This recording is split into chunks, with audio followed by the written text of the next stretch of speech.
Hello, I'm here to talk to you guys about this topic that's been coming up quite a bit lately and is starting to really piss me off. It's these guys complaining. Girls don't like nice guys. Woo-hoo. And you know why they don't like you? And it has, for the most part, it has nothing with you being nice. It has a fact to do with lots of reasons. One, nice girls, nice guys generally don't have a set of balls. They're pushovers, doormats. You can walk over them. No woman wants to be with a man they can't respect. What one? Women are emotional creatures. You gotta understand that. They need emotional value. An emotional variety is what they need. They need to be pissed off once in a while. You need to piss them off. Because when you're the nice guy, how many times has this happened to you nice guys?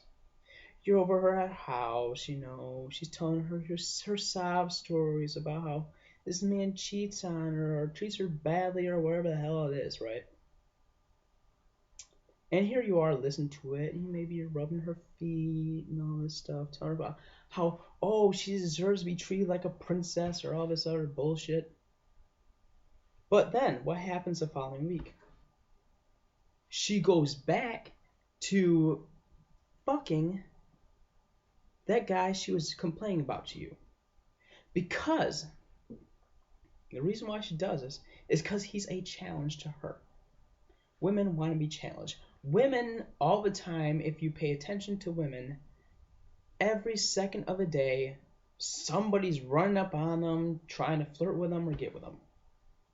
Can you imagine how liberating it must feel for that girl to get one guy that gives her a break from that?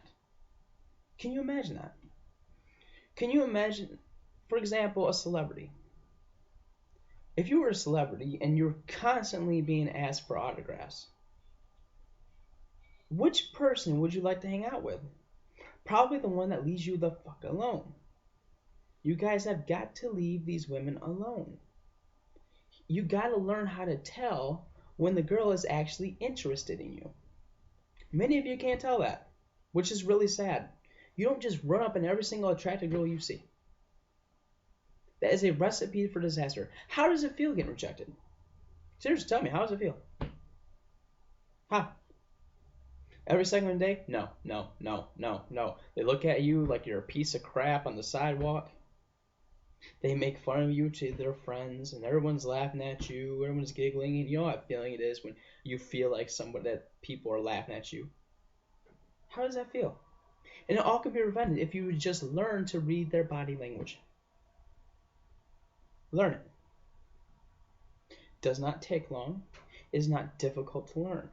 If she does not maintain eye contact with you, like if you see a homeless guy, right, and he looks at you and you meet eyes with him, you look away immediately.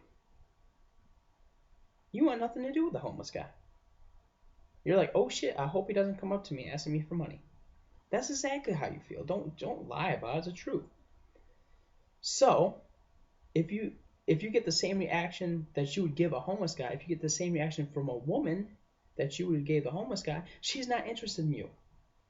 But if you're attracted to a girl and she gives you eye contact, you look at her, you look back at her, don't you?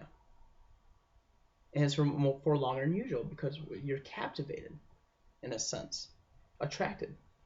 Women are the same in that sense. A lot of the things that would work on you that they do works on them if you do it to them. Make sense? So instead of complaining that women don't like nice guys, the problem with nice guys is, one, they lack balls. Two, they're boring as hell. No girl wants a guy that's boring as hell. You know he's going to agree with everything you say. There's nothing adventurous to him.'s too worried about what everyone thinks. A guy who worries about what everyone thinks is not the least bit candid. He doesn't have that aura of unpredictability that the bad boy has. When you're too nice to a girl, you're setting her a subconscious message that you don't think you're good enough for her. While the bad boy puts himself above that girl.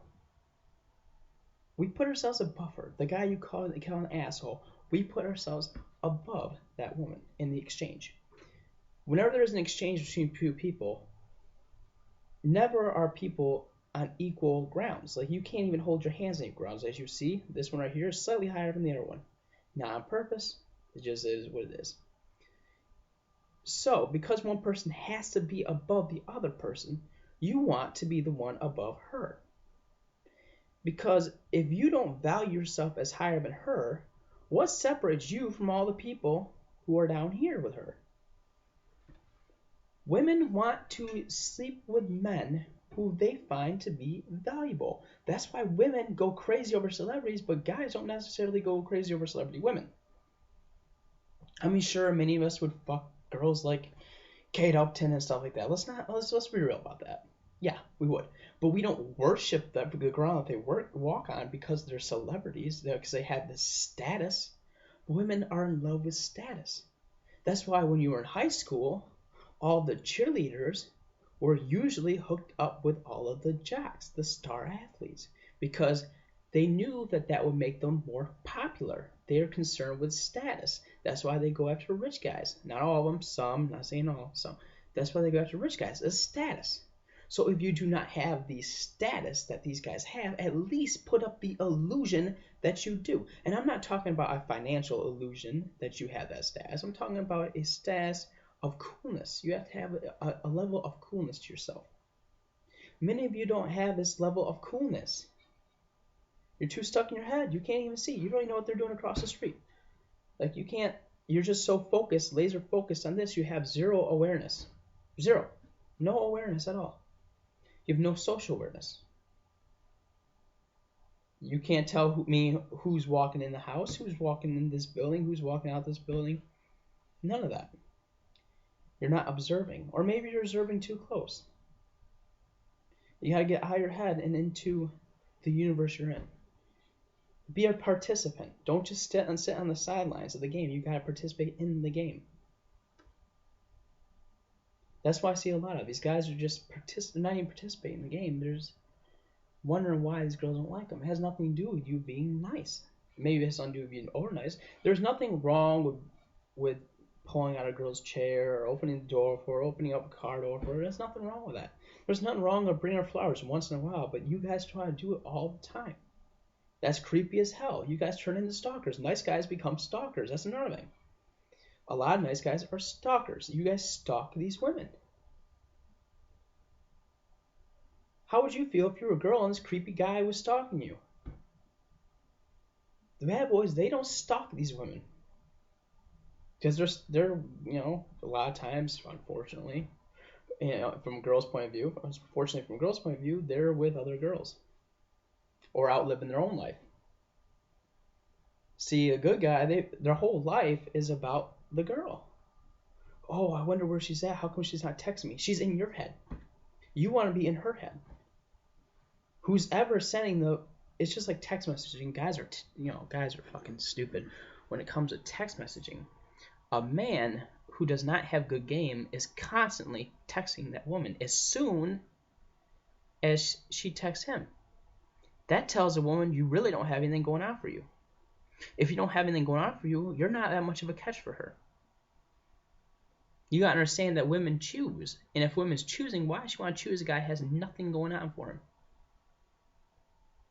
You guys gotta look at it from a woman's perspective. How about you look at it from this perspective? You are the prize. Women do the choosing. That's true. Women choose who they sleep with. And if you don't believe that, think about it like this. When a Jehovah's Witness knocks on your door, whose choice is it if they come in or not? The homeowner, the person with the door. A vagina is a door. Since she is the owner of such a door, she determines who enters that door. And we're not talking about rape, so I know for one of you guys, Stop, drop that stupid shit. We're not talking about rape. We're talking about volunteer sex is what we're talking about. Mutual sex. When they want it and you want it, the woman chooses. She's got the door, you got the key. She decides if your key opens her door. It's like Ghostbusters. The key master, what was it? The gatekeeper was looking for the key master or something like that. That's what it is. Okay? So understand that first. She chooses. If she chooses, like if you win a game, what do you get to choose?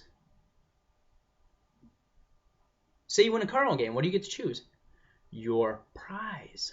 So if they choose, you then must be the prize, and you gotta treat yourself like you're the prize.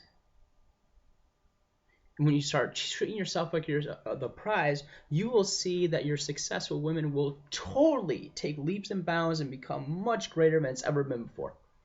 I can guarantee that. On the next video, I will go about how to act once you actually get the girl. Sound good?